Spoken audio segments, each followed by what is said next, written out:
ఎడారిగా మారింది. ఎడారిగా మారిన పాలమూరు జిల్లా నుంచి లక్షలాది భార్యాభర్తలు జంటలుగా వలసలు పోయినరని. నిజమే, ఆనాడు ఉమ్మడి రాష్ట్రంలో అన్యాయం జరిగింది. ఈ పక్కన కల్వకుర్తి మొదలుపెట్టి అక్కడ పెట్టి పోతిరెడ్డిపాడు ద్వారా వాళ్ళు తరలించకపోయినరు నీళ్లు. ఈ పక్కన జూరాల కావచ్చు, నెట్టంపాడు కావచ్చు, భీమా కావచ్చు, కల్వకుర్తి కావచ్చు, పాలమూరు రంగారెడ్డి కావచ్చు, ఇలాంటి ఎన్నో ప్రాజెక్టులు కట్టకుండా ఎస్ఎల్బిసి టన్నెల్ కావచ్చు, ఉమ్మడి రాష్ట్రంలో అన్యాయం జరిగింది. మా పొలాలకు నీళ్లు రాలే.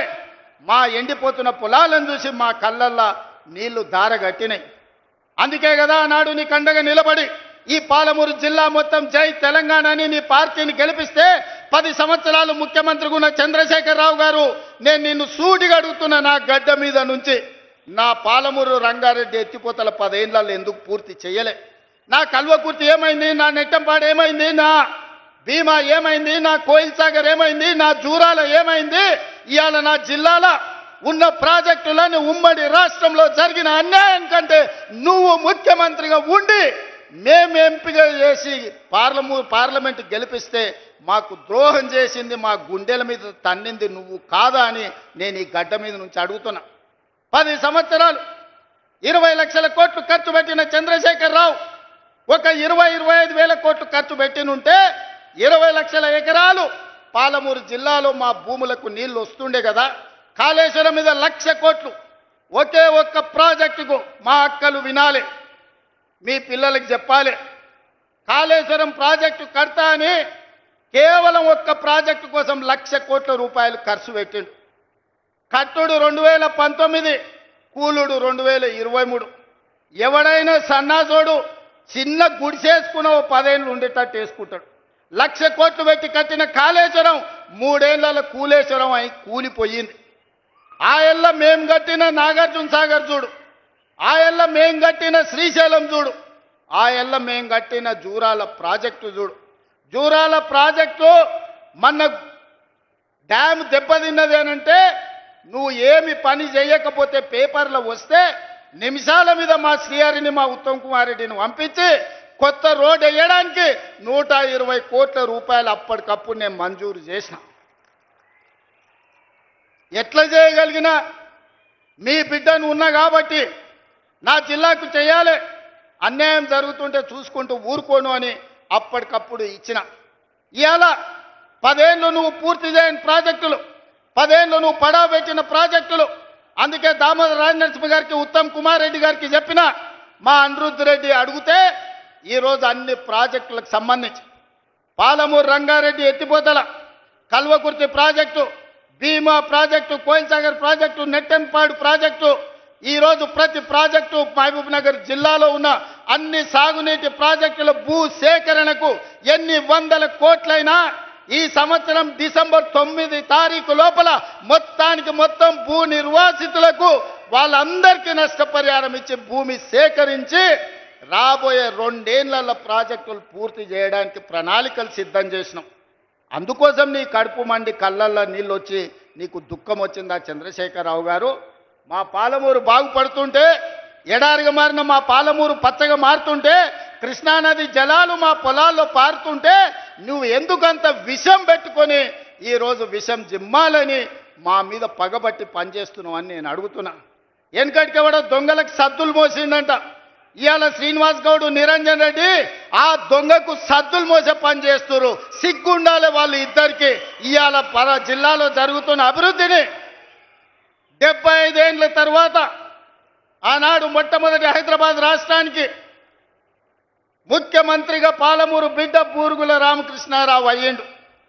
ఆనాడు స్వతంత్రం వచ్చినప్పుడు, నిజాం రాజ్యం నుంచి విముక్తి కలిగినప్పుడు పాలమూరు బిడ్డ ముఖ్యమంత్రి అయితే మళ్ళీ 70-75 ఏళ్ల తర్వాత ఈ మట్టిలో పుట్టిన బిడ్డ ఈరోజు తెలంగాణ రాష్ట్రానికి ముఖ్యమంత్రి అయితే అభినందించాల్సింది పోయి ఆ దొంగకు సద్దులు మోస్తారా? సిగ్గుండాలి శ్రీనివాస్ గౌడ్, నిరంజన్ రెడ్డి. నీకు అన్నం తిన్నప్పుడు విశ్వాసం ఉండాలి.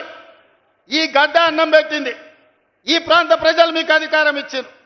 ఇవాళ ఓ 10 ఏళ్ళు పాలమూరు బిడ్డకు అవకాశం ఇస్తే పనులు జరగనప్పుడు మీరు ప్రశ్నిస్తే అర్థం ఉంది. 10 నెలలు కూడా కాలేదు, నువ్వు దిగిపో, నువ్వు దిగిపో, నువ్వు దిగిపో. ఏం పుట్టిందా వీళ్ళకు? ఏం అల్కగా అట్లా వచ్చినామా? గాలి కొట్టుకొచ్చినా మనము? పాలమూరులో మీరు అందరు మా అక్కలందరూ ఆశీర్వదిస్తే కుర్చీలో కూర్చోలేదా? ఏం అడుక్కుంటూ వచ్చిందా? నీలాకగినా ఏమన్నా పోయి అడుక్కుంటే కాదు, నిలబడి బరి గీసి గీత గీసి కొట్లాడి ఈ కుర్చీలో వీళ్ళందరూ కూర్చున్నారు. ఎవ్వరికి కూడా ఊకే రాలే. శంకర్, ఈర్లపల్లి శంకర్ బట్టలు ఉతికే జాతి ఇవాళ ఎమ్మెల్యే వేదిక మీద కూర్చున్నాడు. చేపలు పట్టుకునే శ్రీహరి ఈరోజు మంత్రి అయ్యిండు. పార్లమెంట్ ఎన్నికలప్పుడు మక్తలు ఒక మాట చెప్పిన, పార్లమెంట్ ఎన్నికల తర్వాత తప్పకుండా ముదిరాజు బిడ్డను మంత్రిని చేస్తామని ఇచ్చిన మాట ప్రకారం ఇవాళ ముదిరాజు బిడ్డ మంత్రి ఈ వేదిక మీద ఉన్నాడు. పాలమూరు జిల్లా నుంచి. పాలమూరు అధికారం లేకపోతే ఇవాళ ఈ పాలమూరు బిడ్డ మొదటిసారి ఎమ్మెల్యే మంత్రి అవుతుండేనా? ఇవాళ మీరు ఆలోచన చేయండి.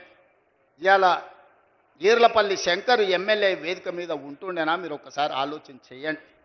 ఇవాళ ఈ వేదిక మీద ఉన్న వాళ్ళు చాలామంది చదువుకున్న వాళ్ళు ఉన్నారు. వీళ్ళందరూ ఎమ్మెల్యేలు ఎట్లయినరు?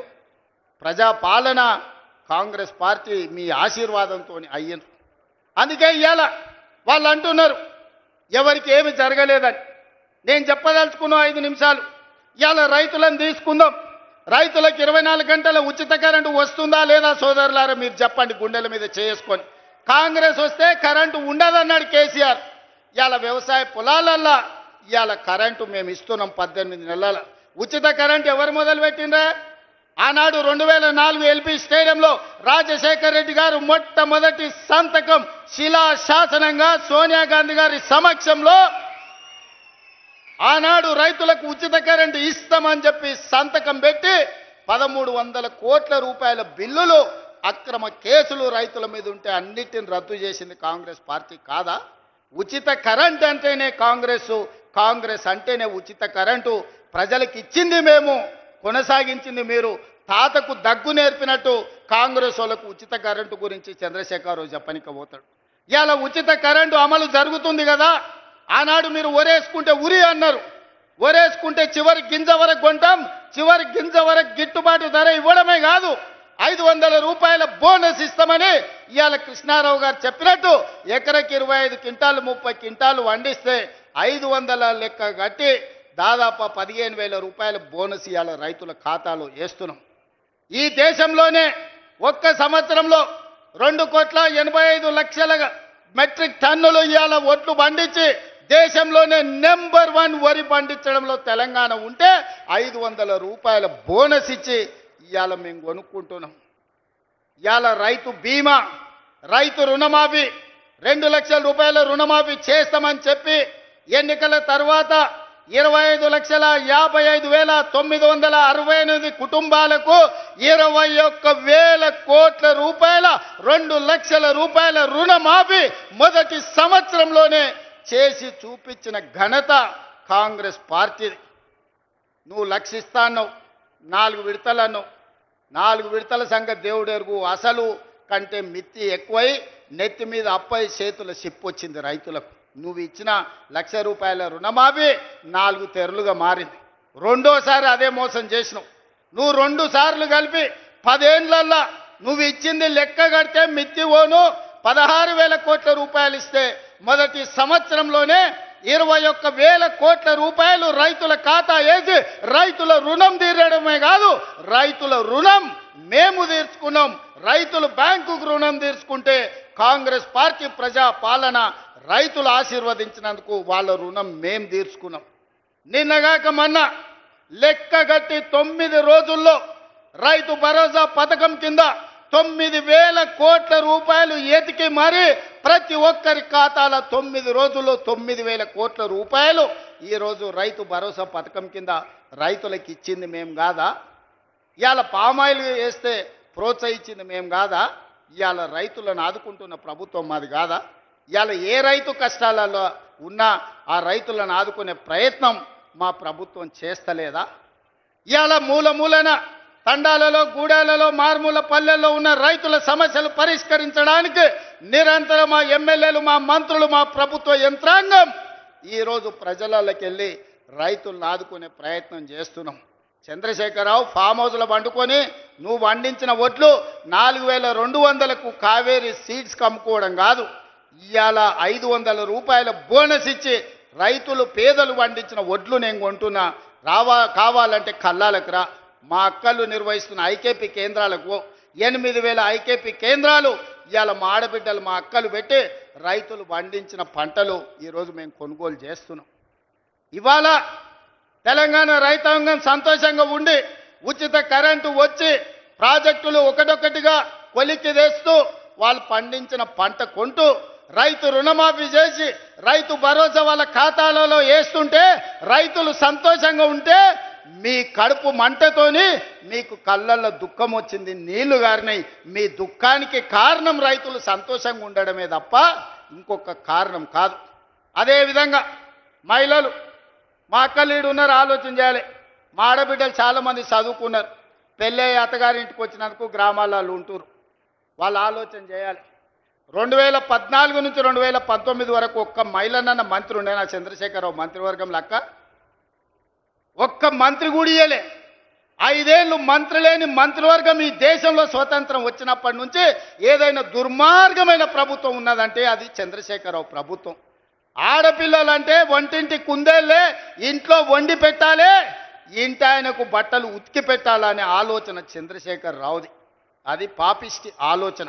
అందుకే అట్లా కాదు, మా అక్కల్ని 1,000,000 మందిని కోటీశ్వరులను చెయ్యాలి, మహిళా సంఘాలను ప్రోత్సహించాలని మొదటి సంవత్సరంలోనే వడ్డీ లేని రుణాలు 21,000 కోట్ల రూపాయలు ఇచ్చి స్వయం సహాయక సంఘాలను మా ఆడబిడ్డల్ని హక్కున చేర్చుకొని నేను ఏడికి పోయినా, ఏడ మీటింగ్ పెట్టినా మా ఆడబిడ్డల్ని కలుస్తున్నా, వాళ్ళతో మాట్లాడుతున్నా, వాళ్ళని అడుగుతున్నా, అక్క ఎట్లా సంసారం ఎట్లా బాగు చేద్దామో చెప్పురని. నేను గ్రామాల నుంచి వచ్చిన అక్క, ఈయనే ఒంగూరు మండలం పక్కనే కొండరెడ్డిపల్లి. నాకు తెలుసు నగదు అక్క దగ్గర ఉంటే పిల్లల చదువులకు వస్తాయి, ఇంటి ఖర్చులకు వస్తాయి. ఇంటి ఆయన చేతుల నగదు ఉంటే సాయంత్రం పోయి పాపిస్టోడ్ పెట్టిన బెల్ట్ షాపులు ఇచ్చొస్తాడు. అవునా కాదా అక్క చెప్పు? నువ్వేమన్నా పోకల డబ్బల్లో అన్నో ఇన్నో దాచుకుంటే సాయంత్రం అక్కడిక్కడ ఎత్తే అవి కూడా గుచ్చుకపోతాడు, ఇవ్వకపోతే 2 దెబ్బలు కూడా వేస్తాడు.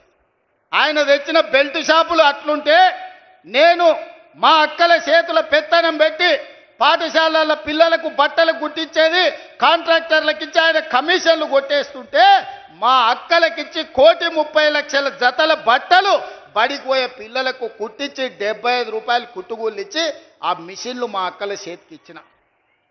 అమ్మ ఆదర్శ పాఠశాల పేరు మీద పాఠశాలల నిర్వహణ మా అక్కల చేతిలో పెట్టిన. ఎందుకంటే మా గ్రామాలలో ఉండే పేదోళ్ళ ఆడబిడ్డలే సర్కారు బడికి పోతున్నారు.